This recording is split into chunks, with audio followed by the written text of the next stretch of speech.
I was listening to you and Johnny Mack the other day about the Jalen Reagor and Deion Kane debate, and I kind of side with Johnny Mack there. Is if Kane isn't going to play special teams, that's kind of a big deal when you're looking at your fifth wide receiver spot, because unless an injury happens, he isn't going to see the field. And to your earlier point, where Roseman, maybe the ego gets in the way, spent the first round pick. I don't think they're going to cut Jalen Reagor. Maybe they get a trade and Deion Kane stays on the roster.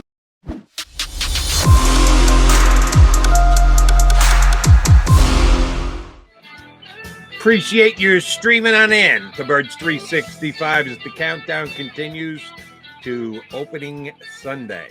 We got a busy week for the Eagles down in South Beach.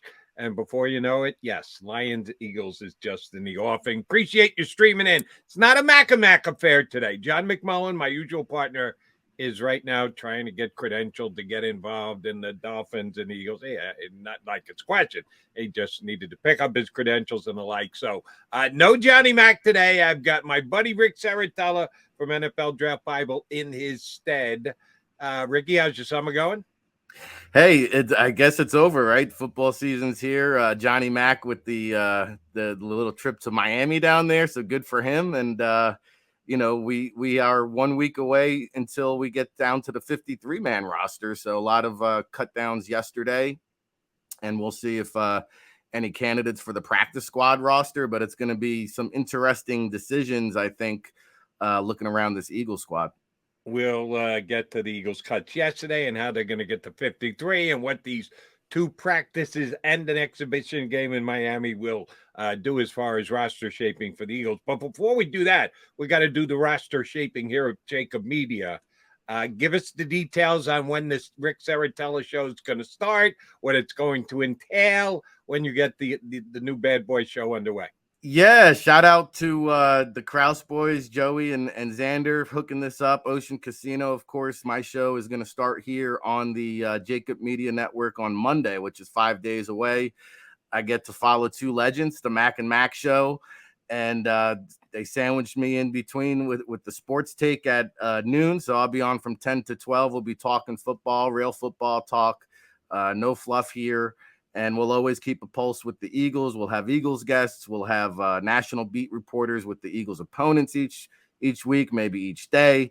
And then we'll take a look at the national scene, both collegiately and the NFL. And as you know, Jody, always keeping tabs on the NFL Draft 365. Yeah, it's that'll be here. Not quite as quickly as opening week of the National Football League, but before you know it, we'll get into the NFL Draft. All right, so that's where I want to go with you first, the NFL Draft. And the guys the Eagles will be keeping on their 53-man roster. I don't think there's any doubt that the guys they drafted this past year are all going to be here. The one guy who seems to be a question mark is Grant Calcaterra. And I don't think he's a question mark to make the 53-man roster. Maybe I'm speaking out of turn. Maybe they do love Noah Tungiai that much that they're ready to move on. But if you track Howie Rose's track record, he does like to get draft picks right. He doesn't like to give up on draft picks. Oh, we'll get to Jalen Reagor in just a second. But I'm just talking about the guys who were taken in this past draft. You think all Eagles draft picks are going to make this team. If worst case scenario, they'll add Grant Calcaterra to the Tyree Jackson move yesterday, which was to put him on the PUP list, minimum of 4 games missed. Do you think Calcaterra's roster spot is in any kind of jeopardy because he hasn't been able to get onto the field?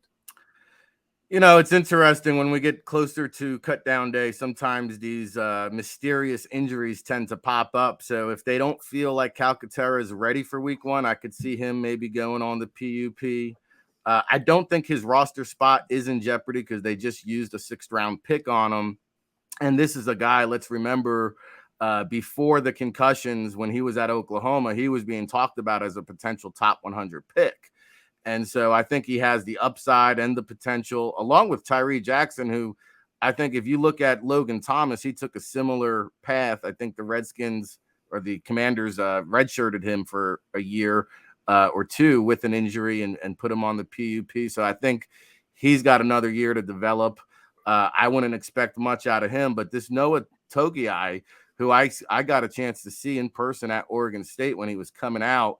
Our scouting department at the NFLPA Collegiate Bowl loved him. We brought him over. He made plays all week long. You can see he's a great pass catching threat. But the problem is, so is Dallas Goddard, so is Calcaterra. So I'm not sure.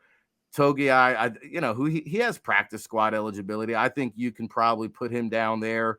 They're expanding to 16 roster spots. He knows the offense, so if another team does come calling, I think they have a good chance of keeping him in-house. So the short answer, I guess, is no. I don't think Calcaterra roster spot is in jeopardy. I do think right now, though, he is clearly behind Jack Stoll. Understood. And Stoll is what he is. He's a blocking tight end. It all comes down to what the Eagles want their backup tight end to be. No great surprise with the 2 picks, the 5 players that the Eagles put on notice yesterday. Although shame on both myself and John McMullen. Neither one of us mentioned this here on the show. We should have. Tyree Jackson, you knew he was going to be out for at least the first half of the season. So put him on PUP, 4 games minimum. Should have been an easy call for us to make. It was for the Eagles. Brett Toth, backup offensive lineman, same thing. Torn a MCL at the end of last season, 9-month injury. Wasn't going to be ready for the start of the season. So those 2 were kind of easy. But they did have to cut 3 other guys. As John correctly stated yesterday, last in, first out. Jared Williams brought in after the camp had opened up because they had issues with injuries, concussions to their left tackles along the offensive line. They just needed a camp body. Well, camp bodies get told, thanks for stopping by for a couple of days. We're going in another direction. That's what happened to Jared Williams and DeAndre Toney. Same thing. They had some injury issues in the backfield. I did get a couple of carries this past week in the game against the Browns, but his days here were numbered. Josh Blackwell was the only one that kind of surprised me. Here's where I'll tap into you for your scouting report from last year. Undrafted free agent, but the Eagles gave him a couple of bucks on a guarantee to come in and compete. Apparently didn't compete well enough. That's why he's now an ex-Philadelphia Eagle. Did you think Blackwell had a chance to perform better in Eagle camp this year? Oh, I like Josh. Another player I had out at the NFLPA Collegiate Bowl, had a chance to spend a whole week with him. Little bit wiry, thin frame, needs to bulk up a little bit, needs to get more consistent with this technique. Weird stat, not sure how much it plays into the cornerback position, but he had one of the smallest pair of hands I've ever seen in evaluating a prospect. I mean, he had like 7 3/8 inch hands, and I don't know how much of a impact that makes in the evaluation process, but I remember that standing out to me because his body was just kind of a smaller physique, a smaller frame, which doesn't mean he can't sustain and put some pounds on and develop. And hey, that's why we have these developmental leagues. Maybe a Joshua Blackwell can go play in the XFL for a year and then come back and try again next year. The guy who seems to have moved up the depth chart a little bit is Josh Jobe. He did play well the other day against Cleveland, another undrafted free agent who seems to have opened up more eyes to the Eagles so far in camp. If he does make this team, and is a guy who's actually going to get a chance to play, should Josh Jobe been a draftable player, seeing as Eagles were able to get him after the draft was over and done with? This is one of the players, interesting enough that you bring this up, Jody, because we slapped a mid-round grade. I mean, I think I had a 3rd or 4th round grade on Josh Jobe, and I never really got an answer or found out or discovered why he went undrafted. I never found out the reason for that. So I don't know if there was something there. I don't know if I missed on my evaluation. I don't know if the NFL missed on their evaluation, but I don't see how he doesn't earn a roster spot. And being SEC battle tested, he's had his fair share of competition. And, I saw some of the quotes. He said, it's just like Alabama, had to come in, do the same thing, compete for my spot. But to me right now, I look at him as like the 4th cornerback behind McPherson and, Bradbury, Slay, McPherson. Josiah Scott is a guy that is worth a mention here because he now is playing cornerback and safety. And I don't know how many players they're going to carry in that secondary, but Josiah Scott makes the 5th cornerback spot and the 4th safety spot very, very interesting. And Scott, you're right, is being cross-trained at both corner, mostly inside, and safety. And you know who did not look bad to me? Here's another guy I know I've never discussed with you before. Maybe we should have back when he was draft eligible. But the guy they picked up the other day, Hugo Amadi, not to be confused with Rob Amadi, who's coming up on the show a little bit later on this morning. But he got in there after only a couple of days of practice, actually made a couple of plays. He's well down the depth chart. And if I were a gambling man, I would still bet against him being part of the 53. But how good a player was he coming out of college? Yeah, I mean, I think special teams is really where he got the scouts' attention, and that's going to be where he earns his keep here with the Eagles. And you're betting on the traits, right? The physical traits, the athleticism, the ability to stay on the field, for that special teams unit. So I agree with you. I think he's probably on the outside looking in as of today, but I think he's definitely a practice squad candidate for sure. All right. Have you already done your cutting and slicing for this roster? It's the big cut next. They'll do these joint practices. And hey, I do believe the needle was moved a little bit with what did or didn't happen this past week. It wasn't that the Eagles had already made their mind that I think at least the Blackwell release was decided in part with what was done last week. Oh, this week, 2 joint practices and the game against the Dolphins will go a long way, specifically when we get down there to 56, 55, 54. Those are the toughest cuts of all as you get closer to the 53 man. Have you already done Howie Roseman and Nick Sirianni's work for that? Yeah, we just got off the phone, me and Howie. So, so yeah, I mean, I think there's some interesting battles here that we've really got to peel back the layers of the onion. And I was listening to you and Johnny Mack the other day about the Jalen Reagor and Deion Kane debate, and I kind of side with Johnny Mack there. Is if Kane isn't going to play special teams, that's kind of a big deal when you're looking at your 5th wide receiver spot, because unless an injury happens, he isn't going to see the field. And to your earlier point where Roseman, maybe the ego gets in the way, spent a 1st round pick. I don't think they're going to cut Jalen Reagor. Maybe they get a trade and Deion Kane stays on the roster. But right now, there's a good chance if they cut Deion Kane, there's a good chance that somebody signs him to the 53-man roster. So I think that's probably the toughest decision that Roseman and Sirianni have to make. And then the quarter, I'm kind of scratching my head with the Carson Strong performance. I mean, they don't let the guy throw the ball in the preseason.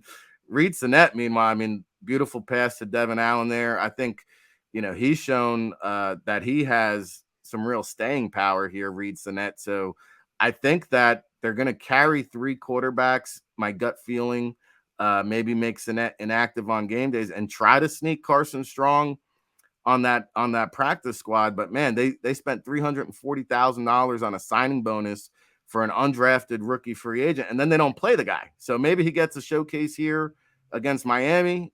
We shall see. But that 3rd string quarterback spot could be critical, especially, you hear some rumors that maybe Gardner Minshew could be had. So definitely worth keeping an eye on. Yeah, this is one where I have to lean on my partner John McMullen and the other guys who cover the Eagles day in and day out. I know you stayed loyal to Strong all last year because I had you on often enough talking about the quarterback coming out in the draft, and you had him highly rated before the year started, and you did not move him down much, maybe a little, but not much. That you thought he was definitely a draftable player. Rick, from what's been reported, he just hasn't opened any eyes at camp. Camp practices are not the same as being in a game and playing against another team. You're right. I think that they woefully underused him to this point. One pass. He threw one pass in the first 2 games. Oh, by the way, it was pass interference and they didn't call it. He should have. It shouldn't go down as an 0 for 1. It should go down as he didn't throw any passes because that play was called off for a penalty. But at least what the Eagle reporters who watch him day in and day out have said, he hadn't earned it in practice. That he just hasn't been good. He hasn't thrown the ball well. He hasn't been able to develop any rapport with any of his receivers. I don't even know that he's a lock to make the practice squad.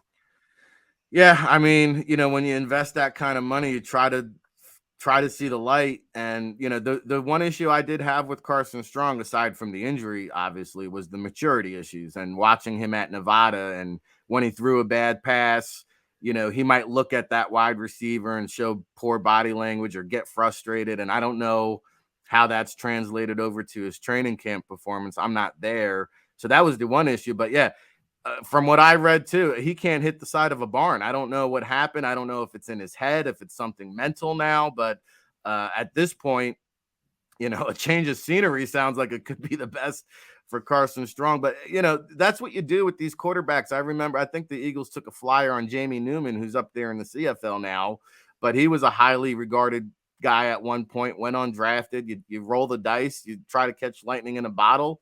Sometimes it works, sometimes not so much. Yeah, Carson Strong, to his credit, has made it longer than Jamie Newman did. The Eagles rooted him out pretty quickly. He was nothing last year in camp. And about the 300 and change thousand that they guaranteed for Carson Strong's salary, it going to do nothing as far as the cap goes because it's top 51 salaries, and that's not going to fall under it. And, oh, by the way, if you're asking me to throw a pity party for Jeff Lurie because he's just going to be throwing away $300,000, the Eagles were evaluated yesterday at $4.9 billion. That's not an M. That's a B. $1 billion, the 10th highest, most valuable franchise in the National Football League. So if Howie got Jeff to throw away $300,000, I don't think Jeff's going to sweat it, is my point. I think he'll just go, okay, yeah, not good, Howie. Let's get on to the next move we have to make. All right, here's our first move. We're going to take a timeout here. We've got two guests lined up for today's show, two good ones. Without our buddy Johnny Mack, who's already down in South Beach, getting ready for Dolphins-Eagles practice, scheduled to start around 9:30. I think one of the coaches, either Sirianni or Gannon or Steichen, are going to talk to the media prior to the practice. They should get the joint practice underway at about 9:30.